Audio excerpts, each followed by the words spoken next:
Muy buenas tardes, soy Víctor Cárdenas y el día de hoy voy a presentar el diseño de un probiótico para el tratamiento de vaginosis bacteriana. La vaginosis bacteriana es una patología que se caracteriza por tener un desbalance en la microbiota, donde hay una pérdida considerable de bacilos y una proliferación de microorganismos anaeróbicos facultativos con cambios de pH acompañados. Existen diferentes síntomas como un flujo vaginal espeso, inflamación, ardor al orinar, entre otros.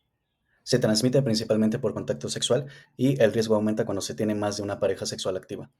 También pueden haber riesgos de padecer otro tipo de infecciones y otras complicaciones si es que no se trata de manera adecuada. En cuanto a las alteraciones moleculares, se parte de estos cambios en la microbiota generados por los anaeróbicos facultativos que van a generar una producción en exceso de poliaminas. Esto a su vez va a generar una respuesta autoinmune para el reclutamiento de citoquinas, la interleucina 8 y la interleucina beta.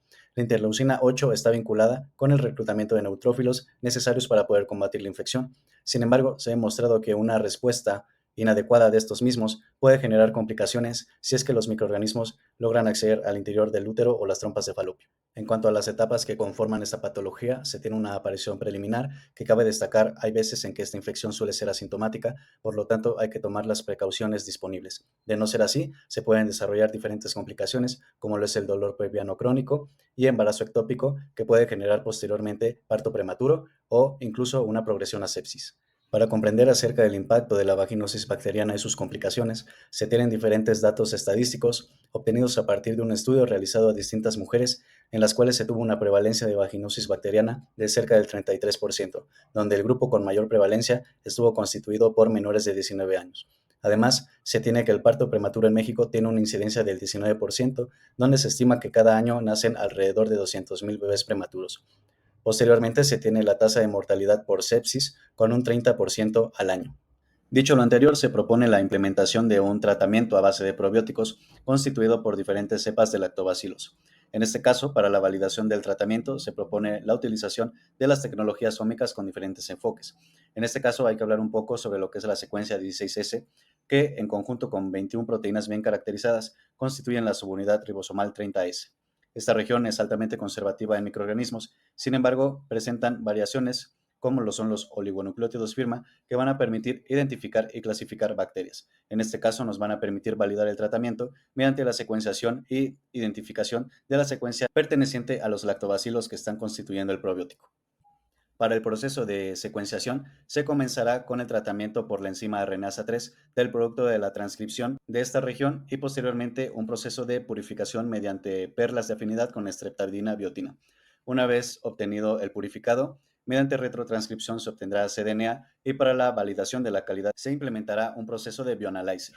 Ya validado este cDNA, se procederá a realizar un proceso de PCR con primers específicos para las regiones variantes B3 y posteriormente ya se llevará a cabo como tal el proceso de secuenciación, el cual posteriormente será validado mediante PCR en tiempo real.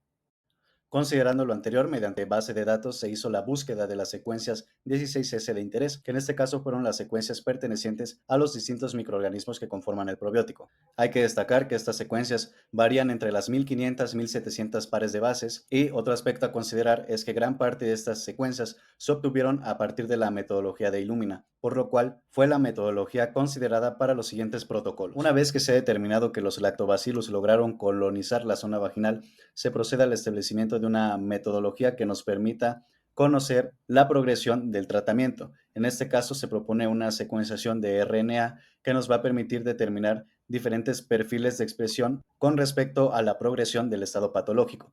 En este caso se prepara una biblioteca mediante el kit TruSec de Illumina, que básicamente, primeramente, consiste en la obtención de RNA. Esto se va a hacer mediante toma de muestras de células del epitelio vaginal, al cual posteriormente mediante retrotranscripción se transformará a cDNA.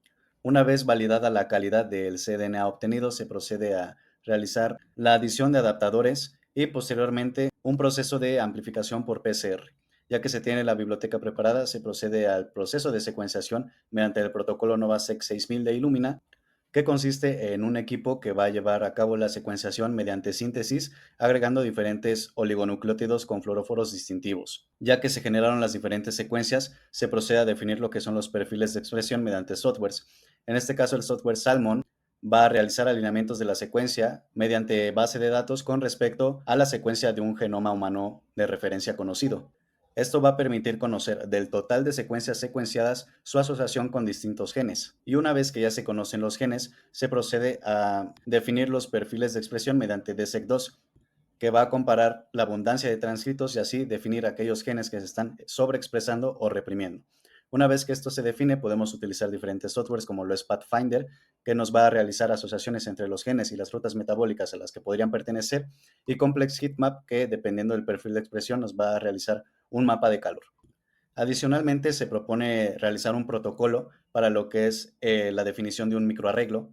Este microarreglo va a consistir en diferentes ondas diseñadas para aquellos genes que se determinaron son distintivos en cuanto a los perfiles de expresión y nos va a permitir como tal determinar la progresión de la patología. En este caso, lo que se espera con los microarreglos es que conforme pase el tiempo, el perfil de expresión de las mujeres que presentan la patología se empiece a asimilar más a lo que es el estado sano.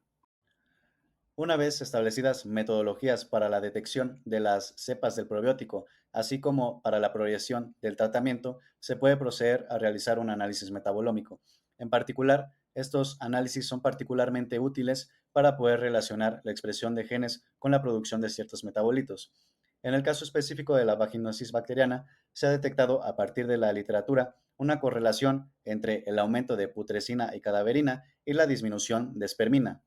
Esta relación fue establecida a partir de las rutas metabólicas en las que estas moléculas orgánicas están presentes, en las cuales la espermina tiene la función de disminuir los niveles de putrescina en condiciones normales. Sin embargo, en el caso de la patología, al verse la cantidad de espermina reducida, la cantidad de putrescina se ve favorecida. Es así que el propósito es utilizar estas poliaminas como biomarcadores para poder establecer un protocolo de progresión del tratamiento a partir de la relación entre los genes expresados y los niveles de los biomarcadores, en los cuales se espera que con el tiempo los niveles de putrescina y cadaverina disminuyan mientras aumentan los de la espermina.